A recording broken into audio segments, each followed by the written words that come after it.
Hello प्यारे बच्चों, कैसे हैं आप। आशा करती हूँ आप सभी स्वस्थ होंगे, मस्त होंगे। तो बच्चों, आज हम पढ़ने जा रहे हैं पाठ 17, जिसका नाम है अपठन बोध यानी कि अनसीन पैसेज।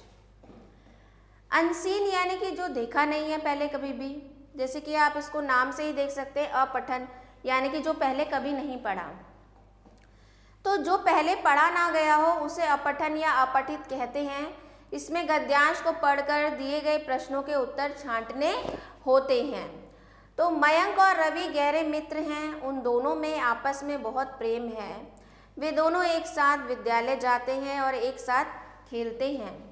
वे अपने स्कूल का गृह कार्य भी एक साथ मिलकर करते हैं।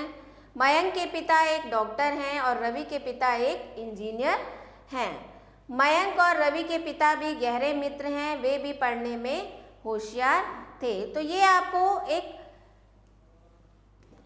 आपको गद्यांश दे दिया गया है। आपको उसको ध्यान से पढ़ना है और इससे संबंधित प्रश्नों के उत्तर देने होते हैं। तो अब जैसे कि आप यहाँ देख सकते हैं, निम्नलिखित गद्यांश को पढ़कर दिए गए प्रश्नों के सही उत्तर पर सही का चिन्ह लगाइए। तो मयंक और रवि कौन थे? एक दूसरे के शत्रु थे, गहरे मित्र थे, भाई भाई हैं या एक दूसरे के पड़ोसी हैं?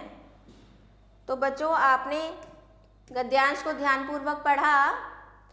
क्या थे मयंक और रवि? गहरे मित्र हैं। मयंक और रवि कौन है? गहरे मित्र हैं। तो आइए कुछ अभ्यास कार्य कर लेते हैं। अब निम्नलिखित गद्यांश को पढ़कर दिए गए प्रश्नों का सही उत्तर दीजिए। तो मयंक और रवि कौन है? मयंक और रवि गहरे मित्र हैं। मयंक और रवि एक साथ कहाँ जाते थे? मयंक और रवि एक साथ स्कूल जाते थे। मयंक के पिताजी क्या हैं? मयंक के पिताजी डॉक्टर हैं और रवि के पिताजी एक इंजीनियर हैं। आइए आगे देख लेते हैं दूसरा गद्यांश। निम्नलिखित गद्यांश को पढ़कर नीचे दिए गए प्रश्नों के सही उत्तर पर सही का चिन्ह लगाइए। तो देखिए, पढ़ते हैं ध्यान से। दिल्ली में गणतंत्र दिवस का उत्सव प्रतिवर्ष 26 जनवरी के दिन राजपथ पर मनाया जाता है। सबसे पहले देश के प्रधानमंत्री और रक्षा मंत्री इंडिया गेट पर वीर जवानों की याद में फूलमाला चढ़ाते हैं। फिर राजपथ पर राष्ट्रपति की सवारी आती है। वे ध्वजारोहण करते हैं और उन्हें 21 तोपों की सलामी दी जाती है।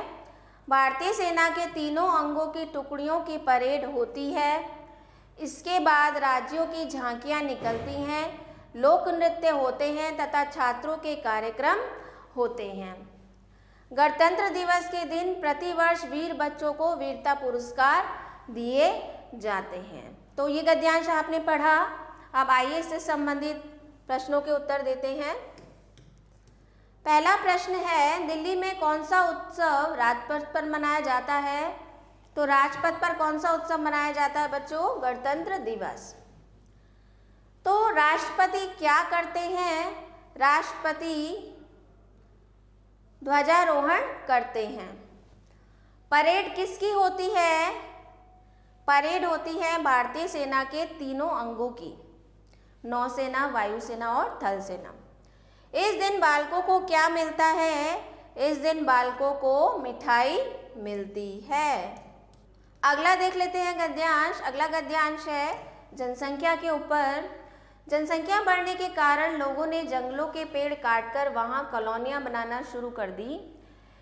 इससे पर्यावरण की बहुत हानि हुई है। पशु पक्षियों की बहुत सी नस्लें गायब हो गईं। पेड़ कम होने से धरती पर बहुत गर्मी पड़ने लगी। इससे मौसम में भी बहुत परिवर्तन हुआ। बारिश भी कम होने लगी। धूल भरी आंधियां चलने लगी। यदि जीवन बचाना है तो पेड़ पौधे लगाने होंगे। प्रत्येक व्यक्ति कम से कम एक पौधा लगाए और उसकी रक्षा करे। तो यहाँ पर पेड़ पौधों के महत्व के बारे में आपको गद्यांश दिया गया है। तो आपने इसको ध्यानपूर्वक पढ़ा। अब आप देखते हैं प्रश्न क्या दिए गए हैं। आबादी का क्या अर्थ है? तो आबादी यानी कि जनसंख्या। कॉलोनियों बनाने के लिए क्या किया गया? तो कॉलोनियां बनाने के लिए क्या किया गया? पेड़ काटे गए। धरती पर गर्मी क्यों बढ़ गई? तो धरती पर गर्मी अधिक पेड़ काटने से बढ़ गई। क्योंकि पेड़ पौधे ही हमारे पर्यावरण को शीतल रखते हैं, वो हमें ऑक्सीजन देते हैं। अब जगह जगह बड़ी बड़ी बिल्डिंग्स को बनाने के लिए पेड़ों को काटा जा रहा है, जिससे जो पर्यावरण का जो टेम्परेचर है, तापमान है, वो निरंतर बढ़ता जा रहा है। जीवन बचाने के लिए क्या करना चाहिए? जीवन बचाने के लिए क्या करना चाहिए बच्चों? जीवन बचाने के लिए हमें पेड़ लगाने चाहिए, पेड़ लगाएं। तो किस तरह गद्यांशों से हम प्रश्नों के उत्तर देते हैं? किसी भी गद्यांश को आपको ध्यानपूर्वक पढ़ना है, फिर उससे संबंधित जो भी प्रश्न हैं उनके आपको उत्तर देने हैं। तो आशा करती हूँ बच्चों आपको अच्छे से पाठ समझ में आया होगा। तो मिलते हैं अगले वीडियो में। आभार।